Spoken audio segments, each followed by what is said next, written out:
Welcome to the Tourpreneur podcast. Travel industry veteran Shane Whaley will take you on a journey with fellow tourpreneurs, sharing their tips, ideas, insights, and success stories to inspire you to make your tour business the best it can be. And now, here is your host, Shane Whaley.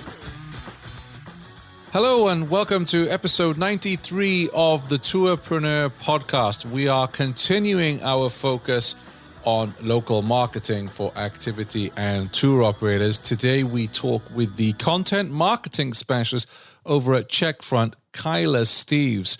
Checkfront recently published a 52-page ebook titled Local Marketing Guide for Experienced Providers, shifting your focus during COVID-19 from around the world to around the block.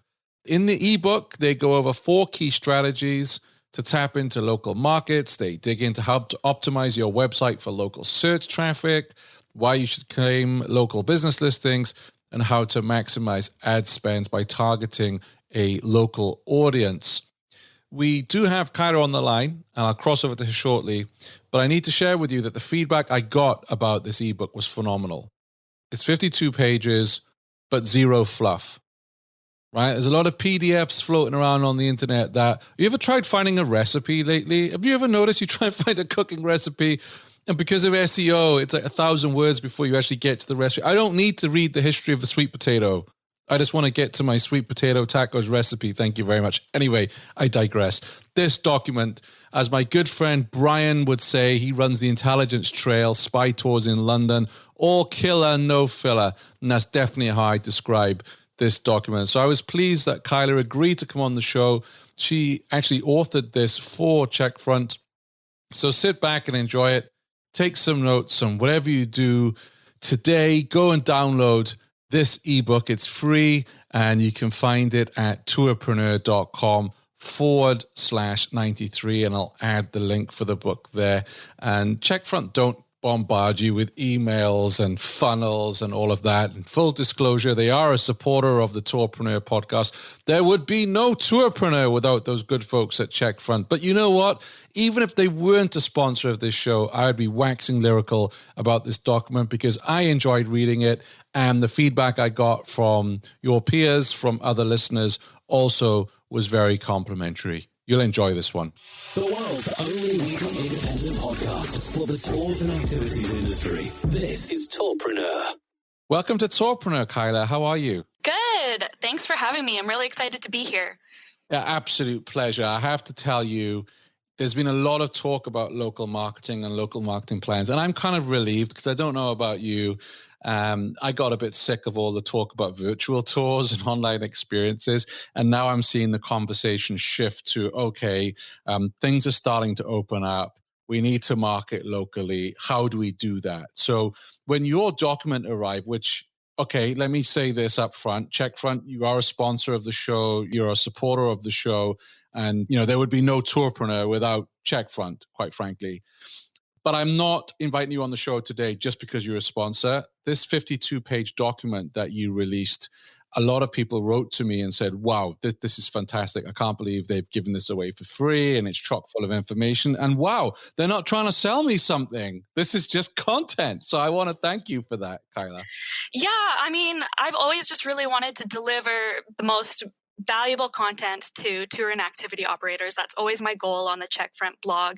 And so, yes, it's 52 pages, but I wanted to make sure that you had as much information as possible because I really believe that local marketing is the way to go right now. I mean, like you said, there's been a lot of talk about local leading the way back, and I'm not going to say the P word, but it makes sense. Like after restrictions loosen more and more, people are going to want to do things. They want to leave the house. They want to see their friends and family. And they're going to want to do activities, of course, safely, low risk activities. But like, here's the thing, like local experiences aren't really new. Staycations aren't really new. People do recreational things all the time. So it's just, I mean, even here on the island, like we are used to not going anywhere. It's really expensive to get off the island. So local experiences are already a normal thing here. Like last year, I went on a whale watching tour for my birthday, and this year I rented a surfboard in Tofino. So you see, people also want to celebrate special occasions. And I know your guest, Teresa, even brought that up when she decided to pivot Milwaukee food tours with care packages. So there is an opportunity there for tour operators.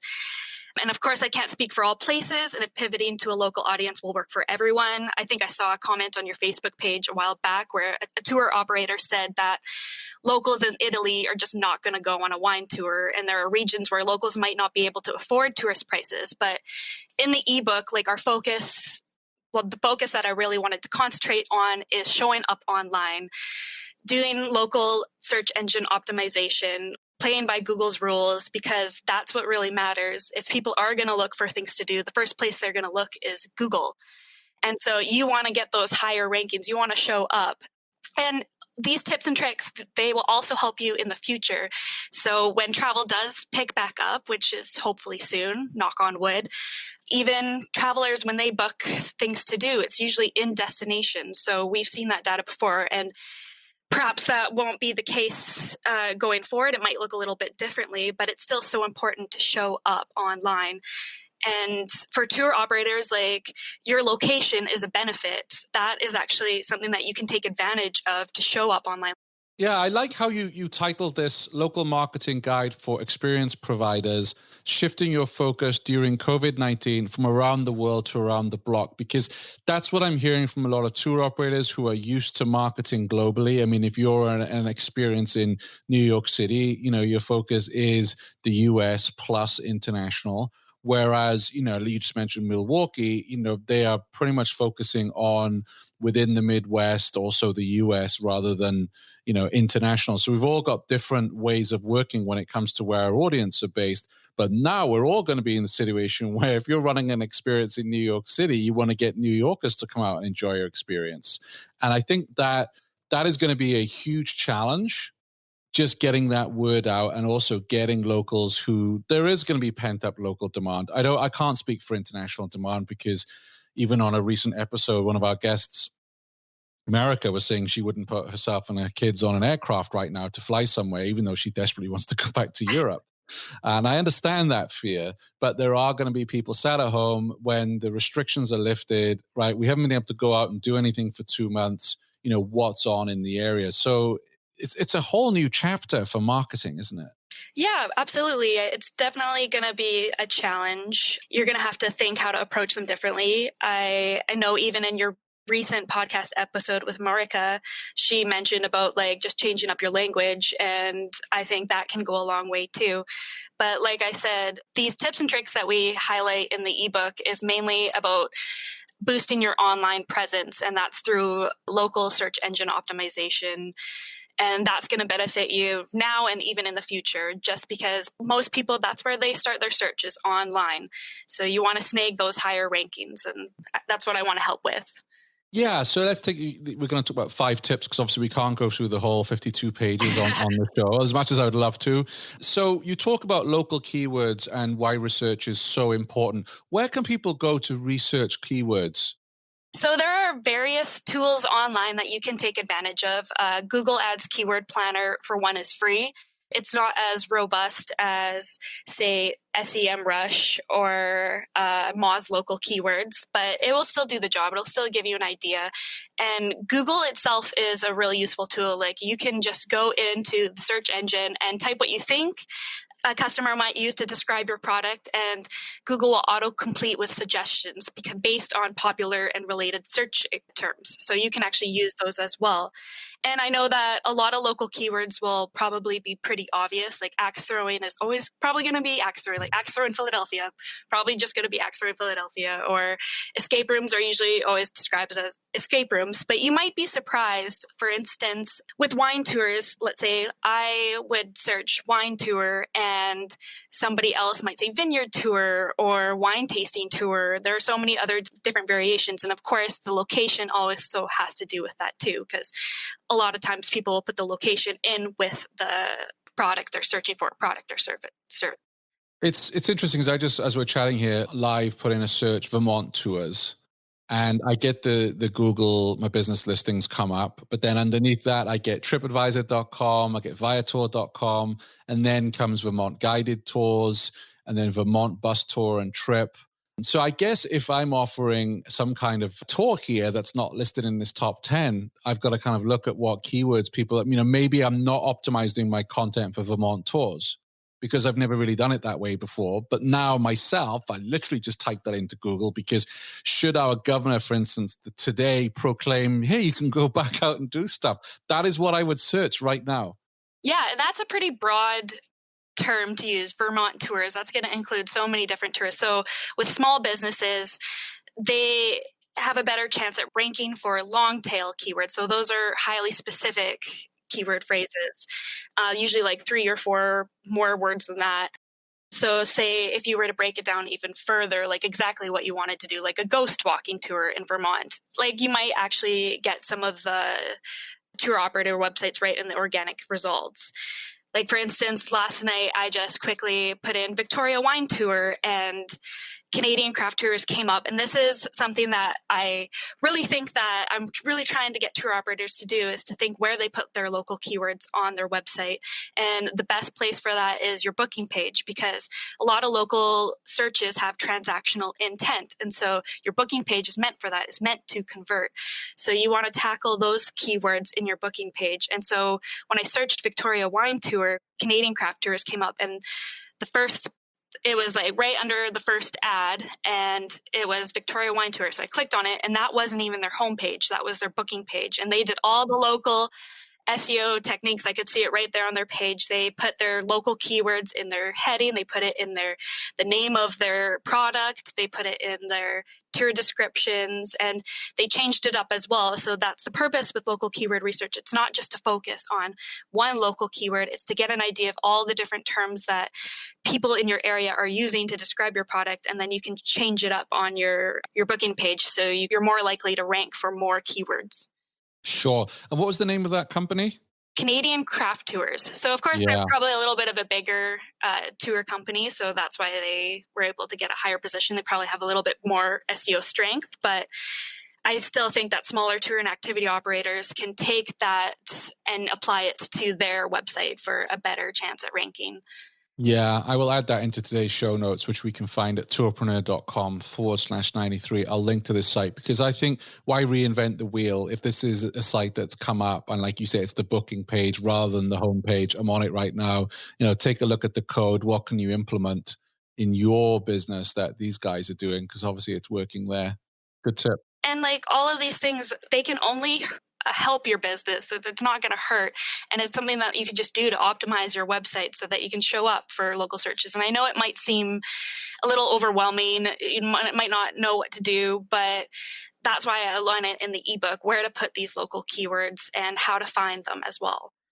Yeah, and you mentioned SEMrush and Moz, so they're paid for services. Have you used them yourself? I use SEMrush, and I find that it is a very useful tool.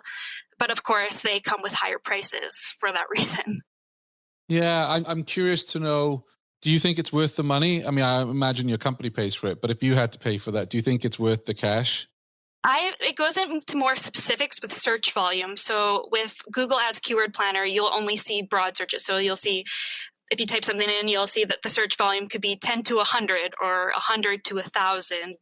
That doesn't really give you enough detail. So with SEMrush, it'll actually break down the monthly search volume. So like 82 or 520.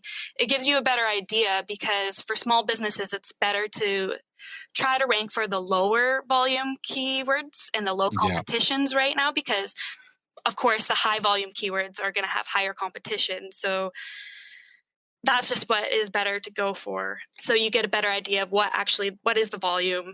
And sometimes like keywords in Google Keyword Planner, they'll say 10 to 100, but like if they're only 10, is it even worth it? At least SEMrush will tell you if it's closer to the 100 side. So yeah, so I've never used it. I'm curious to know how it works. Maybe I should go take a look at it, but I know it's not cheap. Yeah, it's not cheap. But then stuff that's worth paying for rarely is cheap. So exactly. Sometimes you just have to invest in your business. You have to invest in these tools. Definitely.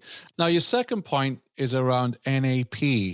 So for our listeners, what is NAP? So NAP is your name, address, and phone number, and it's your business info that can be listed in many different places online. So if you know online business directories, a lot of times they'll auto-populate information with businesses nearby, or anybody can usually add information to those sites.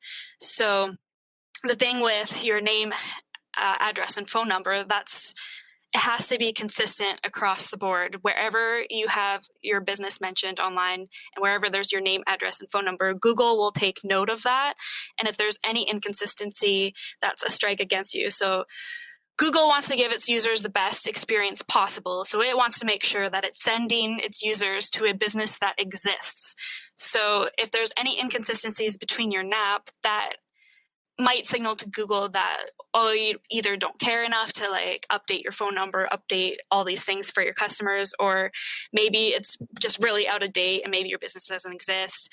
I don't know. But the key is just making sure your citations are correct across the board. Even a little inconsistency between Av and Avenue might throw Google off. So that's why claiming your local listings is also so important. It's a tedious process, but if you can do it, you can ensure your NAP accuracy, and that'll really also help you rank for local searches. Yeah, and I think it lends that credibility that there's a real person on the other end, right? Mm-hmm. Especially right now with COVID and everything else, people have concerns that they can actually pick up the phone and talk to someone. I think it's going to be important. Absolutely. Okay. And also for, obviously you said for Google My Business, I'm looking now at some tours. They've all got their phone numbers listed. So is that, because obviously I haven't listed anything in GMB. Is that a requirement that they absolutely need a phone number, or? I believe it's one of the first steps that you do when you start signing up. Even if you haven't verified your listing yet, I think that's one of the first pieces of business information that you can put in, which kind of goes to show how important it is. So on the topic of Google My Business, that's the most important local listing that tour and activity operators should be taking advantage of. I mean, it's this free marketing tool, and Google is giving it to you on a silver platter. And it's so powerful. It really is. When you optimize your Google My Business listing, it helps you show up in the local snack pack, which is that box you see when you enter a local search, and it has the map and it has 3 listings right there. I didn't know that's what it was called. A snack pack. Is that what it's called? I think there are various names for it. I guess I always call it the local snack pack, or well, I'm going to start calling it free pack. It's just a snack size version. Yeah. No, I like it. Yeah. But that's exactly what your Google My Business profile is. It's a bite-sized version of your website. So it can give a brief summary of everything about your business, about your offerings, and it can successfully lead users down the path to purchase, all right there without even having to go to your website. And that's Google's intention. I mean, again, they want to make sure that users have the best experience possible, and that means quick and easy. So they've given you this free tool. They've given small businesses this free tool that helps them compete, helps them be able to serve their customers better. And so if you're ignoring your Google My Business profile, don't be surprised if Google starts ignoring you. But yeah, your Google My Business is such an important tool. If you haven't verified your listing and you're listening to this right now, can't believe I'm saying this, but pause the podcast, go do that now. It only takes a few minutes, and then come back, because that's how important it is. Yeah. Something from doing the podcast that I fall guilty of quite a bit is I'm in this bubble. I think you're probably in this bubble too, where we assume everybody knows this. But that's not the case at all. And there are going to be listeners going, I haven't done my Google My Business listing. I haven't even looked at it. So, it's really important that if you haven't done this yet, then, obviously download the guide from Checkfront. But yeah, go do it. And we should never assume that everybody has done this and knows the basics. That's why we exist as a podcast and why you blog often. It's just flattening that learning curve. Yeah. And you see, the thing is, somebody can tell you that something is very important to do. For instance, my brother tells me all the time all these different things to get my finances in order. And I get that it's important, but it's still something that's overwhelming to me because I'm not familiar with doing these things. And so I put it off, or I don't have time for it. And I never get around to it. But here, that's the thing again, with this Google My Business, we can tell you that it's important, but you might feel overwhelmed. And I hope that in the ebook, I break down the steps well enough for you that it doesn't seem so overwhelming. Absolutely. So they bring up 3. Do you know what the reasoning is behind that algorithm of the 3 that they pick? Oh my goodness. I can never predict what Google thinks. I'm not exactly sure, but my opinion is that it's largely based on your Google My Business page and your reviews, how many Right. reviews you have. Obviously, reviews really matter with Google, and Google reviews are surpassing like all other review platforms, and they're very good at encouraging users to write reviews. I mean, they prompt users with push notifications or All the time. yeah, or they like reward you with local badges or tell you how many views your reviews get. Like I've been doing so much more Google reviews lately because of that. Like I even wrote a review for a mall the other day just to let them know that their opening hours weren't updated on their Google My Business page. Again, that's why Google My Business is so important. I showed up thinking it was open till 6. It was closed at 5. So make sure you keep your Google My Business page updated. That's so important for the user experience. Yeah, it's interesting. I'll have to dig into this a little closer because I put into Google Burlington, obviously the city in Vermont, Burlington brewery tours, and it brings up the 3 in the snack pack. And, the first one it brings up has 85 reviews. I guess it's I get it now. It's by review score because the first one is 85 reviews. The next one is 209 reviews. Yeah. And the one after that is 262. So you think on volume of reviews, but the one that has 85, that's in first place, it's got an average it's got a score of 4.9. The one next to it is 4.7. So that's obviously based on the weight of the scores. Yeah, totally. And who knows if it also has to do with the conversion with your Google My Business profile as well. If people click through to learn more or they give you a call, because that also, I think Google takes into consideration is the value if you're providing value and people are taking action as well. Great. Excellent. Well, I'm sure there'll be more discussion to come on Google My Business in future episodes. I'm sure we could go an hour on that. Oh, totally. You've got so much in this document that I want to be respectful of your time on this. So anything else you want to share on Google My Business before we move on? Yeah, like I said, because it can successfully lead down the path to purchase. What I mean by that is Reserve with Google is now available for tour and activity operators. I mean, it has been available for like a year and a half now. And so if you haven't taken advantage of that, I highly suggest that because a user can go on your Google My Business page, they can see all your information, and then they can also book right then and there without having to go to your website. So it reduces the number of booking steps. It reduces that friction.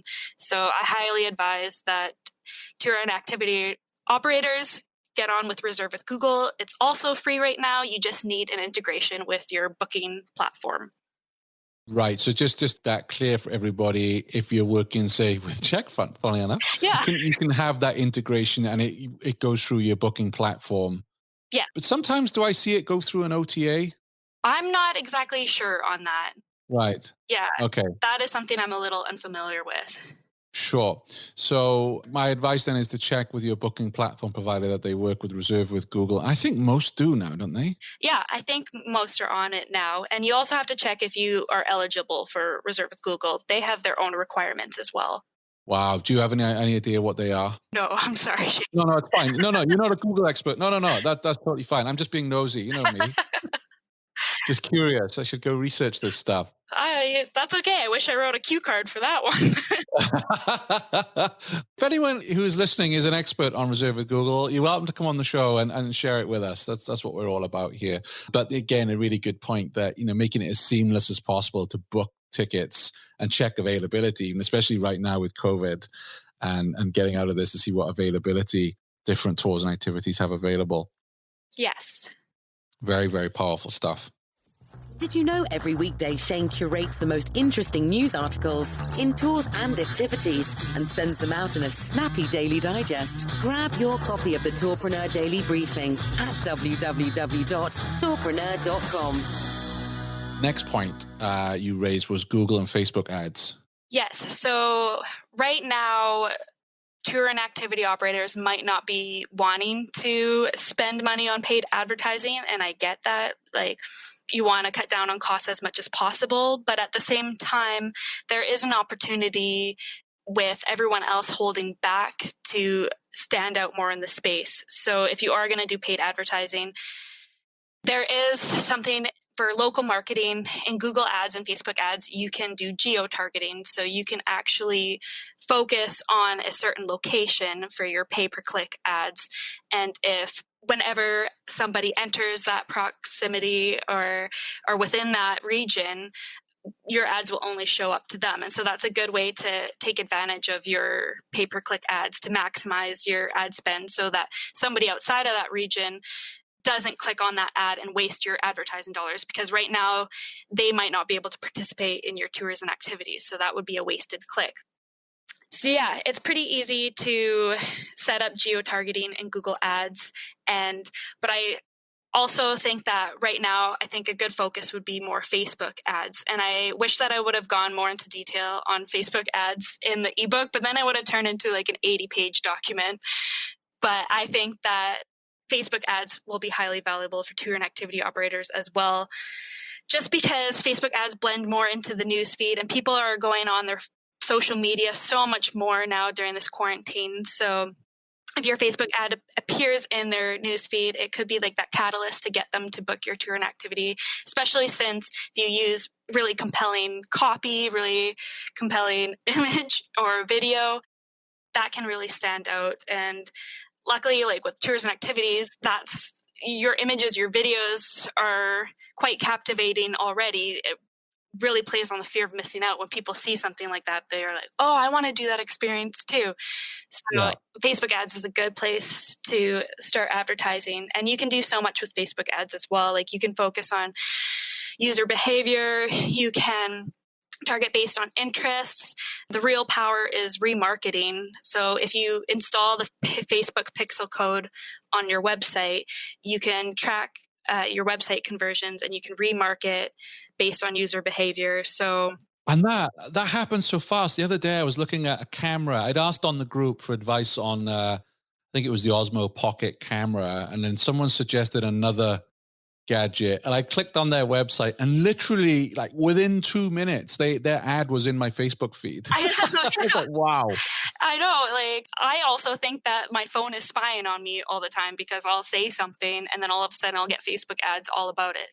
So that's really spooky. That's spooky. So spooky, but it's also like if you're interested in it and you get that ad for it, that's one less step for you. So it's actually a good user experience. It's very personalized. So I'd rather get ads for things that I'm interested in than ads that I'm not interested in. So yeah, but for work, right? You searching around things. So then like my feed is always, tours and activities because that's what I do. And I put my daily brief together. So it's, it's difficult sometimes but it's funny you mentioned personalization. I remember reading a story. I don't know if I can find it now. I'll have to check a couple of years ago of this guy who basically really made his roommate paranoid because each day they would talk about something and he used that geo-targeting or whatever else on Facebook. So every single day, the Facebook ads were what they'd been talking about. And this guy in the end just went mad. He was like, I can't believe this is happening every day. But it was the roommate who was actually running a Facebook ad, just geo-targeted so tightly that he was getting it every day. It was very funny. Oh, that's hilarious. I remember when the personalized ads started coming out and my old roommate, he would be like, why do I keep getting all these ads for Pringles? I don't get it. I'd have to be like, that's because you're searching for, how often are you searching for Pringles online?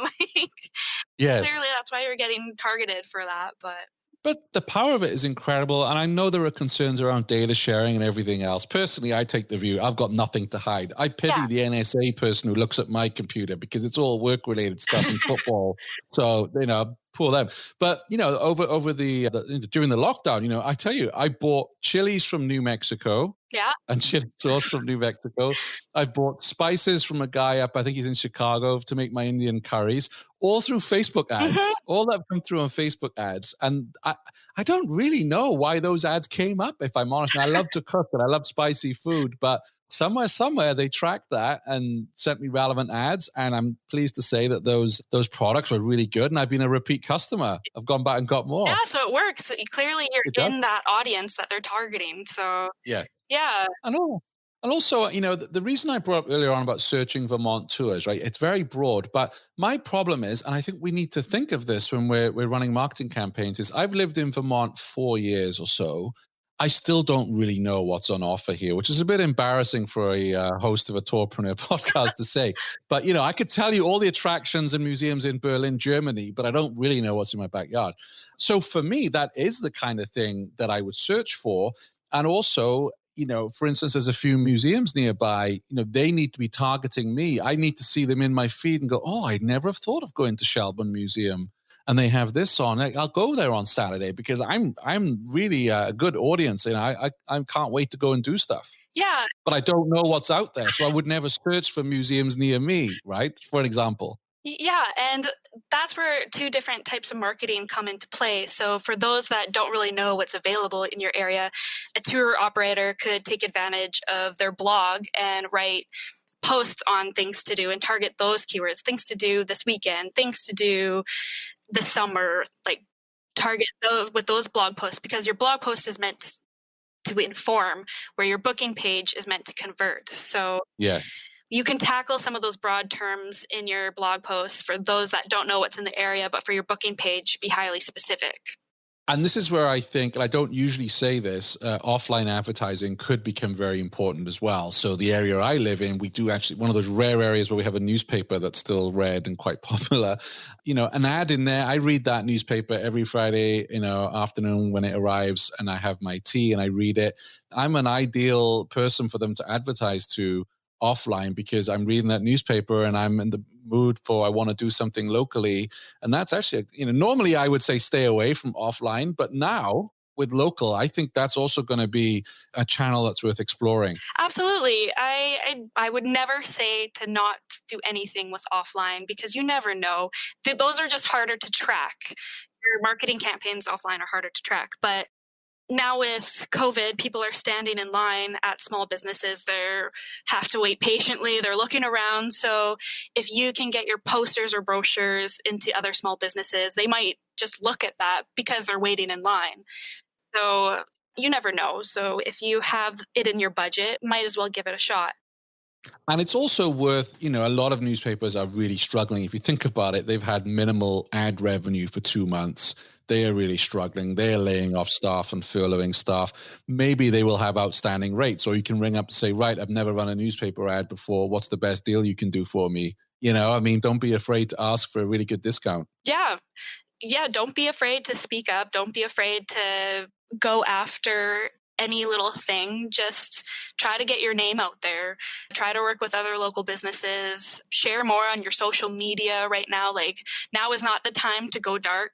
Continue engaging with your audience.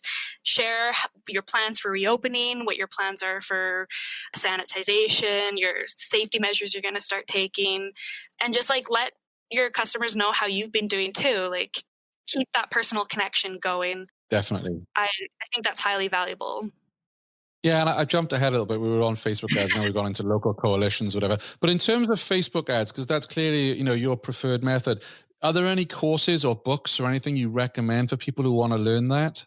There is a lot of great articles on Google. If you just do a Google search, I don't know of any ebook or any courses right now, but because I've been talking about Facebook ads, I'll probably be writing an in-depth how-to guide on the Checkfront blog shortly. Yes. So I wish I would have put more of it into the ebook, but again, no, I think the size was right, to be honest with you, because even at 52 pages, I know there are some tourpreneurs out there who looked at it, downloaded it, and said, I'll read that on Sunday, and they didn't get round to it. Yeah. And please, tourpreneurs, please carve out some time, brew yourself a coffee, pot of tea, whatever, and sit down and study this document, because it's available for free. And as I've often said on the show, there are a lot of empty suit gurus out there that are selling a lot of information when it comes to marketing. This is for free.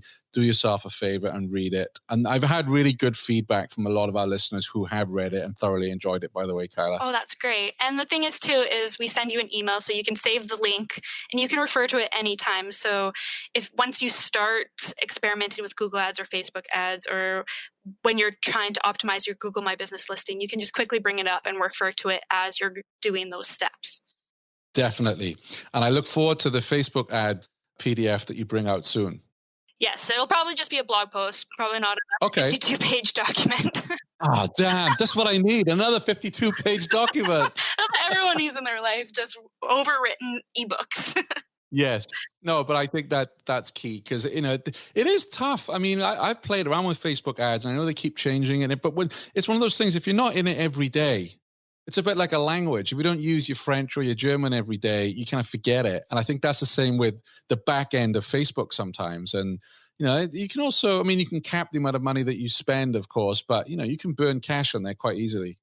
Yeah, and that's also where local keywords come into play too, because you can use those in your Facebook ads to make sure that you're targeting people that are actually interested in your product. So there is lots that you can do on Facebook ads, and it's a beast of a platform. But great. The amount of personalization, as you talked about earlier on, how you can really drill down into interests. It's definitely worth studying and looking at. And maybe also here at Tourpreneur, I'll do some asking around. I know we're building the Tourpreneur approved directory. It might even be out by the time this episode is aired. And if you've completed a course, either free or paid, that has really helped you with Facebook ads, and you can direct, if another tour operator calls you, you can talk them through why it was so good. I will add that to the approved directory. So the fifth point we were talking about was local coalitions and working with other tour operators. And you released a blog post recently, 2 parts actually, about building local coalitions with Adventure Hub up there in Alberta. Yes. What advice would you give to our listeners about building a coalition, or indeed just working with other tour operators to help us thrive again? So one of the first pieces of advice, and this is just based off my talk with Adam, is just to find a core group that will be on board. So just start having those coffee conversations with others. Reach out to other tour operators because they're probably looking for a partnership just as much as you are right now. Like you can do some amazing things together as a team, and it's a lot easier to move a brand forward as a group rather than individually. So I would say just start having those coffee conversations, figure out what you want out of the coalition, set those clear goals, and just go after it. With talking to Adam, what really helped him is he found 2 problems that he wanted to solve, and he found that he could solve that using a booking system, which is great. So getting everyone onto the same platform made it so they could make bookings on behalf of each other easily. And then also it allowed them to centralize everything, really streamline administrative processes like working with hotels. And so that really helped too. And did I read I read so much, so forgive me if I've got this wrong, but they were also lending each other staff? Yes. So I believe after my conversation with Adam, he said that they were kind of talking about what they were going to start doing for recovery now. And that kind of came up, is that they might start sharing staff. Yes. Yes. Wow. That's really neat, isn't it? Yeah, sharing resources, sharing staff. Why not work with other experienced providers if it can help save you money? And working together, you can, like I said, do more things. Definitely. And I've invited Adam on the show, so hopefully he will come on. I'm not sure if I can do such a good interviewing him as you did, Kyla, for your blog post, but, we'll give it a go. Oh, I'm sure it'll be a great episode. And he's so nice, and he's so excited to share about Adventure Hub. So if you're listening, stay tuned for that. It's going to be a really great episode. Brilliant. Are you seeing anyone out there who's doing really well with local marketing? Someone you look at and think, wow, they've got it. They get this. So far, it's been pretty quiet here. And maybe that's why people should start focusing on local marketing, because I haven't seen too much show up on my Facebook. Still early days, isn't it? It's still early days. Yeah. Now. I think our business owners might be a little bit scared right now too. There's that fear of being insensitive by pushing on your tours and activities right now. But I think that you shouldn't be scared, because people are going to welcome the idea. People are excited to get out of the house.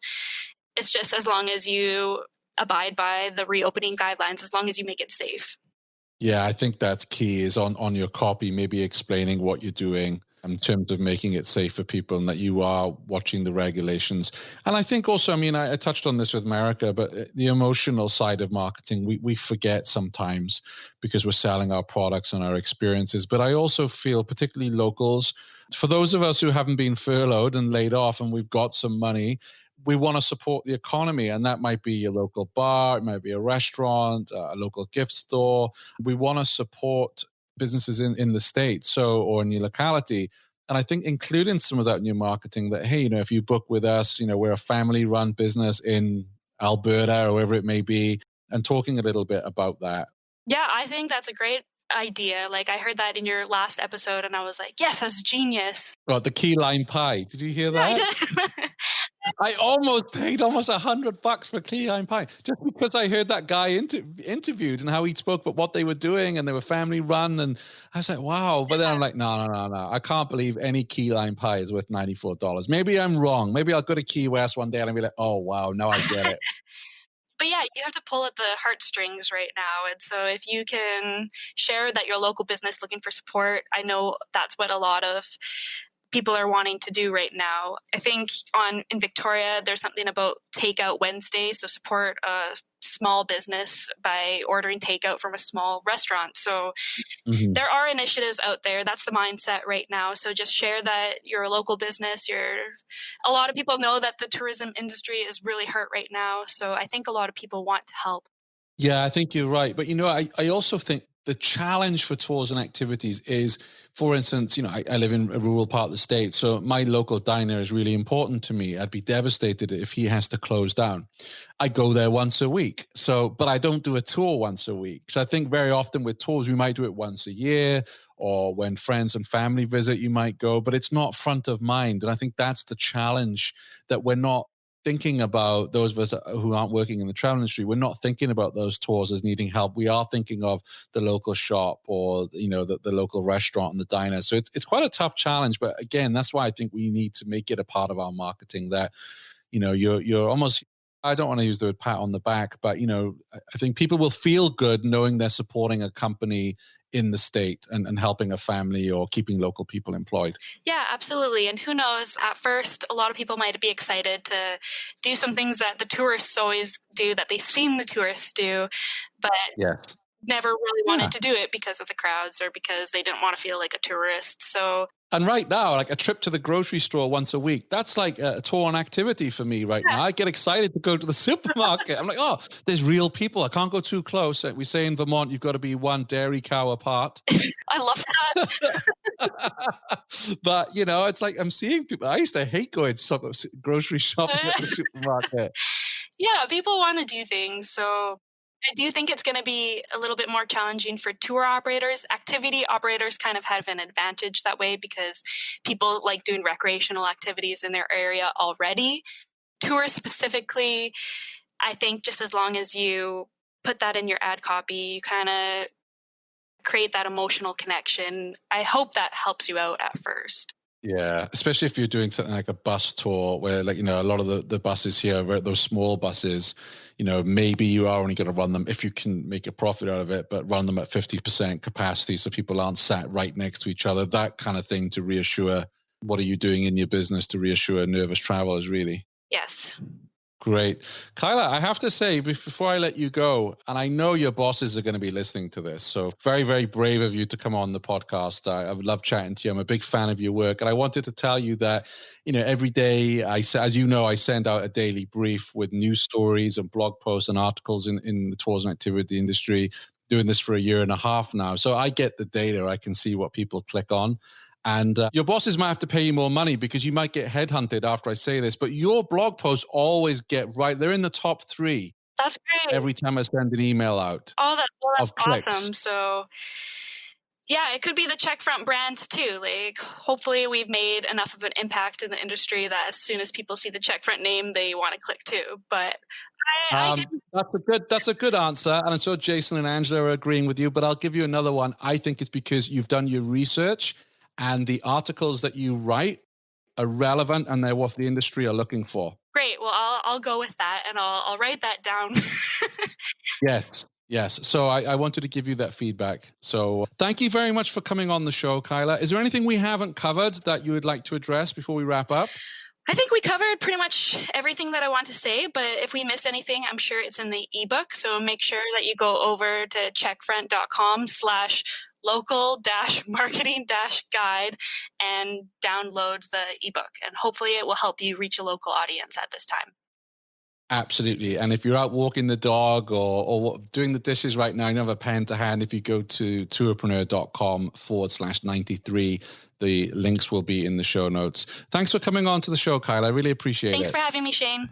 Thanks for listening to the Tourpreneur podcast. Be sure to visit tourpreneur.com to join the conversation and access the show notes, including links to the resources mentioned on today's episode. This is Tourpreneur.